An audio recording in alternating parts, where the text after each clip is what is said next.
Dzień dobry, witam serdecznie. Tu meandry techniki. Przed nami kolejne zajęcia praktyczne, kolejne spotkanie z produktami firmy Fosi Audio.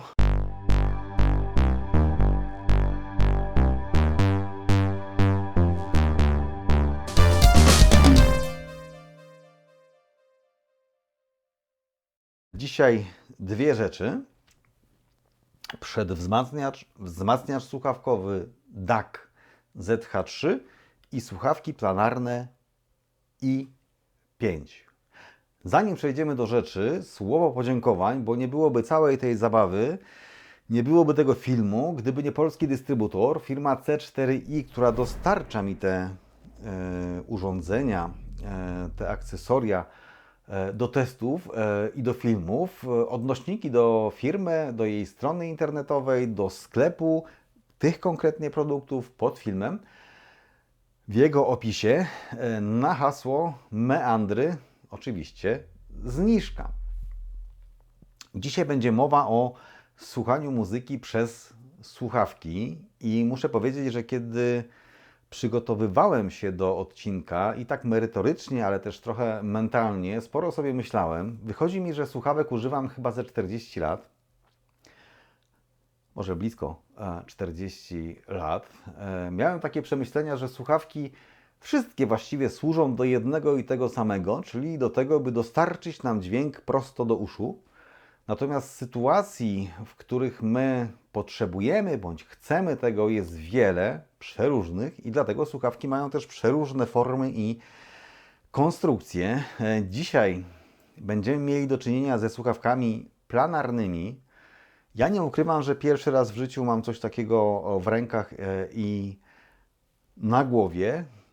No i pierwsze wrażenia są zaskakująco dobre. Jeśli oglądaliście inne moje filmy na kanale Zabytki Techniki, to tu często z tyłu można wypatrzyć inne słuchawki, których używam na co dzień. Kupiłem je kiedyś z myślą właśnie o produkcji wideo. Tak sobie wyczytałem, że one powinny się charakteryzować takim dobrym odizolowaniem od otoczenia, żeby nie rozpraszać mnie, kiedy realizuję film. Powinny bardzo dobrze przenosić ten dźwięk w sposób krystaliczny, bez żadnych zabarwień, bez żadnych podbić, tak żebym wszystko wyraźnie słyszał. I te słuchawki takie są. Z tego powodu one są często używane w studiach, czy to nagrań, czy radiowych. Kiedyś nawet miałem okazję udzielać wywiadu w radiu i dokładnie te słuchawki tam były. To są słuchawki AKG.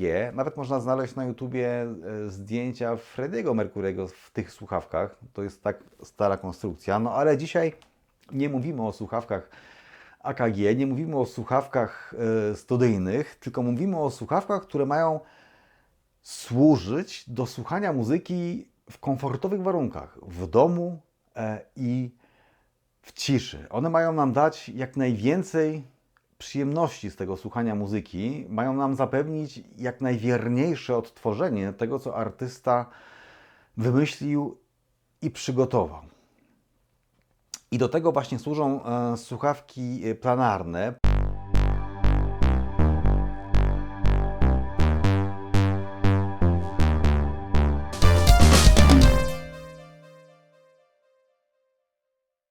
Przyznam się szczerze, że już jak otrzymałem paczkę i zobaczyłem opakowanie tych słuchawek, to byłem mocno zaskoczony. No na pewno nie są to słuchawki do podróży i na pewno nie są to słuchawki do biegania. Są, co by nie mówić, ogromne. Nie wiedziałem, co o tym myśleć, kiedy je zobaczyłem, ale kiedy je założyłem na głowę, to choć wyglądam, przyznacie, dość osobliwie, to muszę powiedzieć, że wrażenia są zupełnie zaskakujące, bo spodziewałem się wrażeń jak po założeniu jakiegoś hełmu, czy wręcz hełmofonu.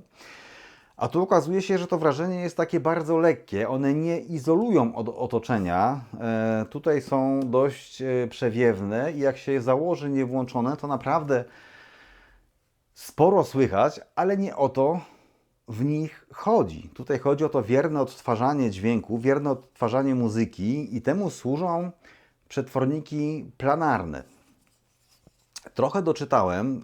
To polega na tym, że mamy dużą, w tym wypadku 97 mm, membranę bardzo cieniutką. Tutaj mamy membranę PET o grubości 2 mikrometrów.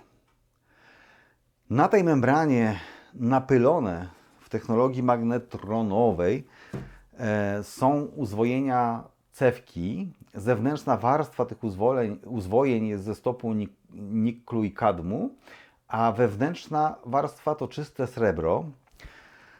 Nie wypruwajcie jednak tego srebra, żeby go sprzedać, bo grubość tych uzwojeń razem z tą powłoką niklowo-kadmową to jest 1,3 mikrometra.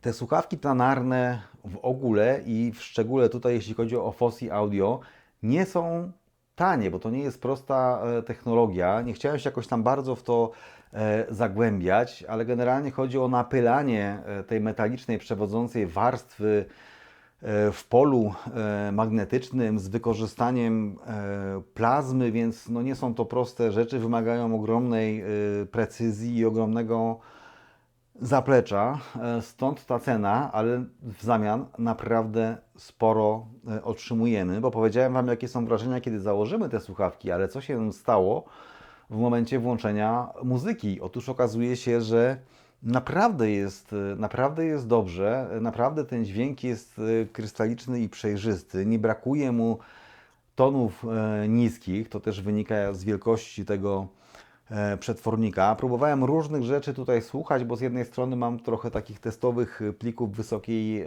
jakości, tam mam Pink Floyd, Ennio Morricone, trochę takich rzeczy akustycznych, a brakowało mi jakiejś ciężkiej muzyki, więc tutaj widzicie teledysk Iron Maiden z YouTube'a no i metalu się naprawdę da słuchać. Sabaton, Manowar brzmią doskonale, więc jeśli chcecie słuchać muzyki na słuchawkach, to myślę, że to będzie bardzo dobry wybór. Nie jest, myślę, też niczym dziwnym, że z tego całego sprzętu akurat słuchawki czy kolumny też w ofercie Fosi Audio są najdroższe, no bo to jest element, który najbardziej wpływa na jakość dźwięku. To są elementy, które ten dźwięk wręcz tworzą, więc jeśli nie zaczniemy od dobrych słuchawek czy dobrych kolumn, to nie osiągniemy dobrego efektu, mając najlepsze wzmacniacze i inne elementy całego naszego zestawu.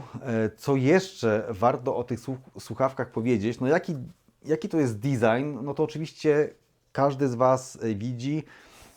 Można wejść bez problemu na stronę producenta czy dystrybutora i sobie to wszystko obejrzeć. Zapewne jednym się podobają bardziej, innym mniej, ale to czego na pewno nie da się określić oglądając ich, nawet nie zdjęcia, bo dzisiaj jak coś pięknie wygląda, to raczej nie jest to zdjęcie, tylko jakiś render 3D. Ciężko zrobić tak dobre zdjęcia, ale muszę powiedzieć, że to co mam w rękach nie ustępuje jakością tym renderom. Naprawdę wygląda bardzo porządnie i bardzo solidnie. Cała konstrukcja tego pałąka uchwytów jest metalowa.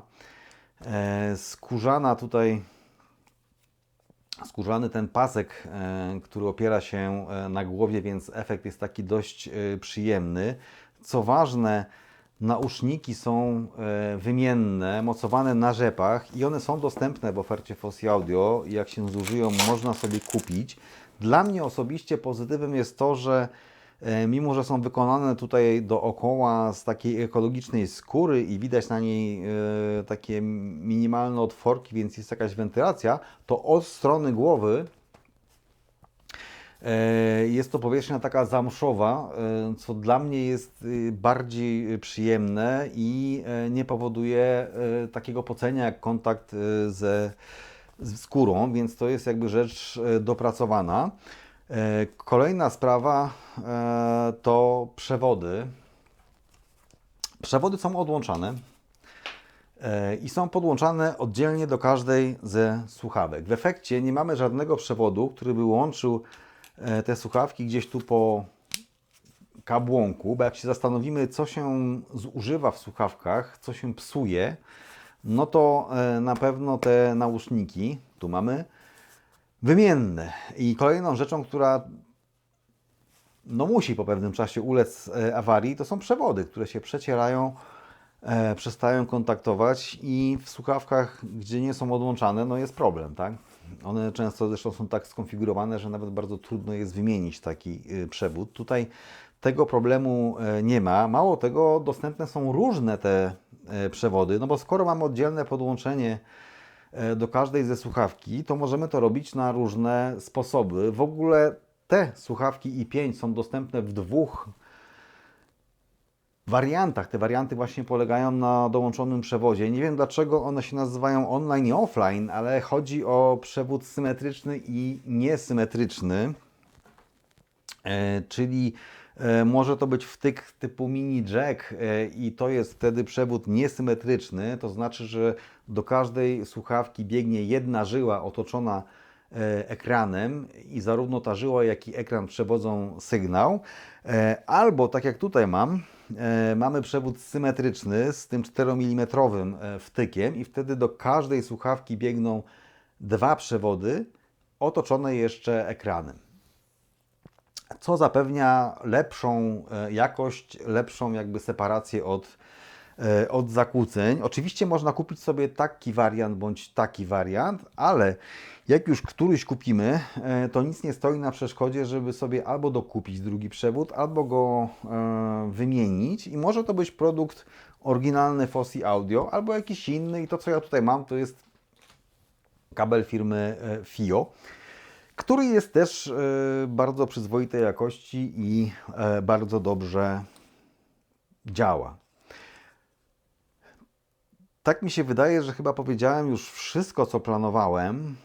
Nie, jeszcze jedna rzecz na temat tych przetworników planarnych, bo nie powiedziałem, jak one wyglądają tutaj w tym przypadku. Mówiłem o tych cewkach napylanych na membranę.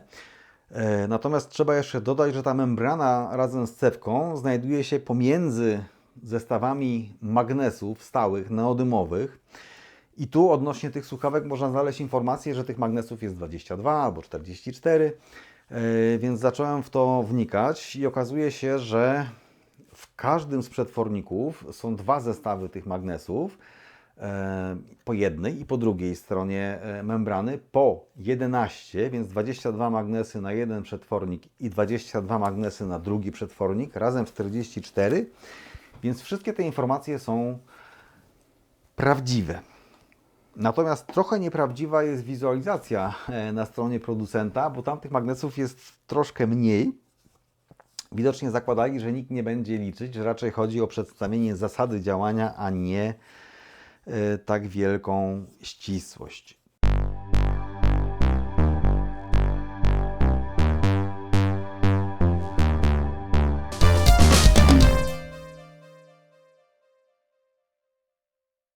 Jeszcze jedna rzecz, którą trzeba powiedzieć na temat Fosi Audio, a także naszych dzisiejszych słuchawek i5. Wspominałem Wam w poprzednim odcinku, że jest to firma zorientowana na klienta, że buduje społeczność wokół siebie, z którą razem tworzą te produkty. Przygotowując się do dzisiejszego materiału, trafiłem na jakąś recenzję, w której wspomniano, że słuchawki i5 powstały z finansowaniem crowdfundingowym. Nie mogłem znaleźć tej informacji nigdzie na stronie Fosi Audio, ale szukając gdzieś po internecie trafiłem na Kickstartera. Zobaczcie. Kiedy wpiszemy Fosi Audio, wyświetla nam się 11 projektów. Projekty na Kickstarterze to nie jest prosta sprawa. Jest wiele przykładów takich, które poległy z kretesem. A tutaj mamy 11 i okazuje się, że wszystkie zakończyły się sukcesem. I zobaczcie, tu zawsze jest podsumowanie, ile zebrano w procentach. 944%, 768%, 1000%, 8000%, 1300%, a nasze słuchawki zdobyły 17312%, czyli zebrali 17 razy więcej niż zakładali. No i te słuchawki zostały opracowane i wyprodukowane. A z ciekawostek, które też można znaleźć na stronie Fosi Audio, ale nie w taki prosty sposób, klikając gdzieś po drzewku menu, to jest projekt gramofonu Luna 3 Fosi Audio. I ten projekt też jest zakończony. W październiku były dostawy pierwszych egzemplarzy do fundatorów i myślę, że niebawem można się spodziewać tego gramofonu w szerokiej, normalnej ofercie. Będziemy go mogli kupić wszyscy. Wygląda całkiem interesująco, a znając firmę Fosi Audio, nie powinien być drogi. A na dowód tego, że nie kłamałem, jeśli wyszukamy sobie na stronie Fosi Audio Luna 3, to trafimy na informację o gramofonie. Samo przeszukiwanie tej strony okazuje się całkiem fascynującym zajęciem, obfitującym w ciekawe odkrycia.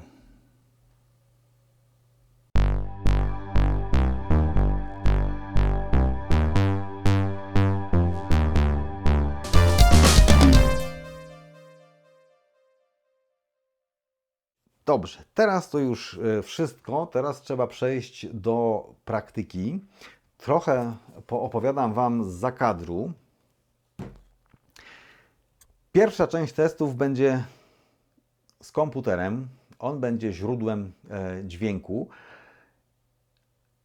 Jest to do zrobienia, żeby cieszyć się najwyższej jakości dźwiękiem w ten sposób, za pośrednictwem DAC-a ZH3. Nie jest to może tak do końca trywialne i oczywiste, bo wymaga pewnej konfiguracji, ale o tym za chwilę. Mam tutaj trochę takich testowych plików, o tym już mówiłem w dużej rozdzielczości. Używałem ich też w poprzednim filmie z tym poprzednim DAC-iem. I na koniec jeszcze pójdziemy sobie do pokoju, w którym mam kolumny i ten poprzedni zestaw i podłączymy tego ZH3 do wzmacniacza. Zobaczymy, jak sprawuje się z kolumnami, bo taka możliwość też oczywiście jest. To ma też funkcję przedwzmacniacza. Poza wszystkimi cyfrowymi wejściami ma jedno analogowe, no i ma dwa wyjścia także analogowe, symetryczne ze złączami XLR i niesymetryczne RCA. Także zaczynamy. To zacznijmy od obsługi urządzenia. Wyłączamy je wciskając i przytrzymując pokrętło. Włączamy krótkim naciśnięciem pokrętła i w tym stanie, w tym trybie za pomocą pokrętła zmieniamy głośność odtwarzania. Po kliknięciu krótkim wchodzimy do menu i mamy najpierw wybór wejść, czyli mamy USB, pierwsze wejście cyfrowe, optyczne, drugie wejście cyfrowe, koaksjalne, trzecie cyfrowe i wejście analogowe RCA. Wracamy do USB. Dalej mamy wyjścia. P0 to jest to wyjście słuchawkowe i tutaj warto podkreślić, że zawsze działają obydwa gniazda. I ten duży jack i to 4 mm. Następne wyjście AUX to jest wyjście analogowe RCA oraz XLR i ostatnie wyjście LO to jest dokładnie to samo wyjście, tylko z minimalnym poziomem sygnału bez regulacji głośności. Dalej mamy regulację tonów niskich i wysokich. Jak pokręcimy dalej, mamy kolejne pozycje. Poziom wzmocnienia M, medium, średni,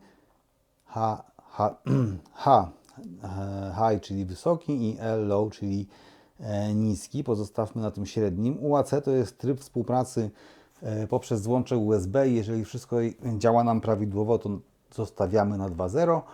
Jeśli mamy jakiś starszy system operacyjny, są problemy, można przejść tutaj na 1.0. Następnie filtry. Mamy tutaj do dyspozycji cały zestaw filtrów i tu najlepiej zajrzeć do instrukcji i wybrać sobie ten filtr, który nam się będzie najbardziej podobać. I ostatnia pozycja bypass, czyli można wyłączyć tą korektę barwy tonów tych niskich i wysokich i tak to mamy w tej chwili tutaj ustawione. Jeśli jesteśmy w menu, to wychodzimy z niego podwójnym szybkim kliknięciem. No dobrze, zacznijmy teraz z komputerem. Tak jak powiedziałem, konfiguracja jest prosta, ale nie taka do końca trywialna. Pomimo tego, że jeśli podłączymy to urządzenie do komputera, zostanie automatycznie wykryte w systemie Windows 10 czy 11, żadne sterowniki nie są potrzebne, będzie działać, to jednak jakość będzie taka natywnie ustawiona w Windowsie. Żeby móc cieszyć się jakością tych plików audio gęstych, potrzebne jest odpowiednie oprogramowanie. I tu przykładem może być Music Bee, to co w tej chwili tutaj widzicie. Istotna jest też konfiguracja tego oprogramowania.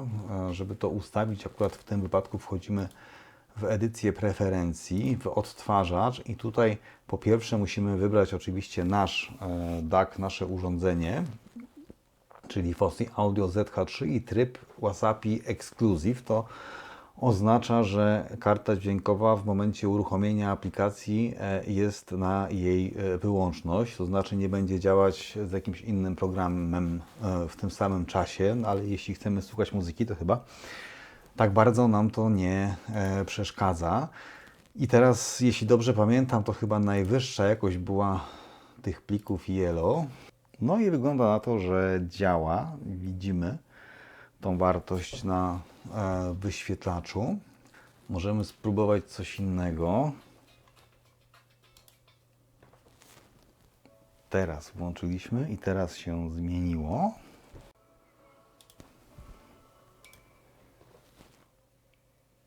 Tutaj muszę powiedzieć, że ten program Music Bee jest taki dość miły w obejściu, że tak powiem, ponieważ w momencie przełączania utworów jest takie delikatne wyciszenie. Tu nie ma żadnych gwałtownych zmian głośności, więc naprawdę przyjemnie się tego używa. Nie było też jakichś dużych problemów, żeby zeskanować zasoby, chociaż jak widać nie wszystkie albumy zostały odnalezione, nie wszystkie okładki nam się tutaj wyświetlają.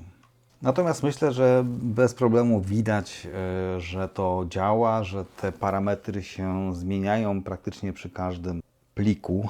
Myślę, że to właśnie urządzenie i te słuchawki to jest coś, co mogłoby się znaleźć na niejednym biurku, w niejednym gabinecie. A teraz przenosimy się do, nazwijmy to, sali odsłuchowej.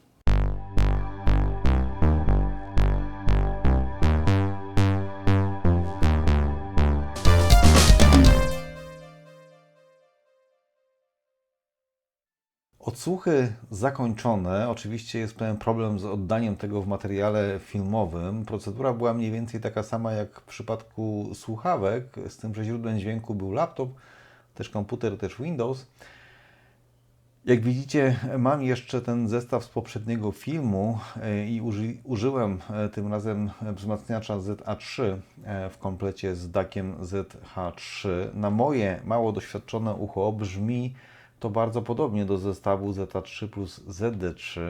Mam w planach jeszcze odcinek taki, w którym dogłębniej skoncentruję się na porównaniu różnych DAC-ów. Wiem, że będę miał ich kilka, może wtedy będę w stanie powiedzieć coś więcej.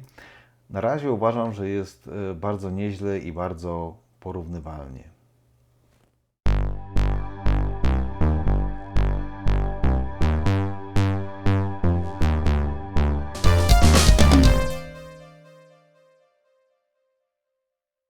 Demontaż rozpoczyna się podobnie jak w poprzednim przypadku od zdjęcia gałki. Następnie wykręcamy dwie śruby ze ścianki tylnej na jej skrajach.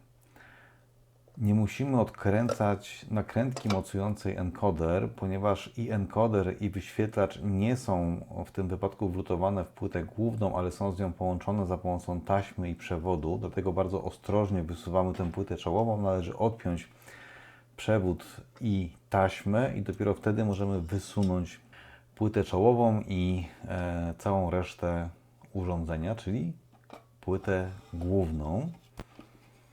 Tak to wszystko wygląda, a za chwileczkę przyjrzymy się dokładniej temu, co znajdziemy na płycie głównej.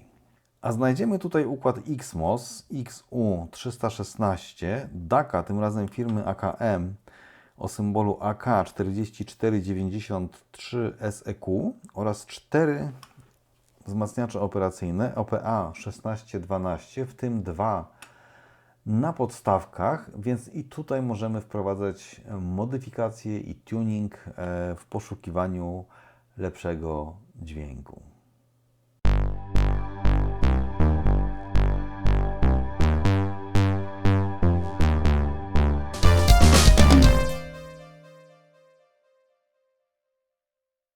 Myślę, że to już wszystko w tym dzisiejszym odcinku. Myślę, że nagadałem się na temat DAC-a, przedwzmacniacza, wzmacniacza słuchawkowego ZH3 i słuchawek planarnych i5 firmy Fosi Audio. Przypominam, że mamy to wszystko dzięki firmie C4i. Wszelkie odnośniki do ich strony, do sklepu internetowego, do tych produktów pod filmem. Jest też oczywiście zniżka na hasło Meandry. Ja bardzo dziękuję za uwagę i zapraszam na kolejne odcinki. Będzie się działo. Jeśli macie sokole oko, to być może wypatrzyliście coś, co znajduje się na biurku za mną. Do zobaczenia.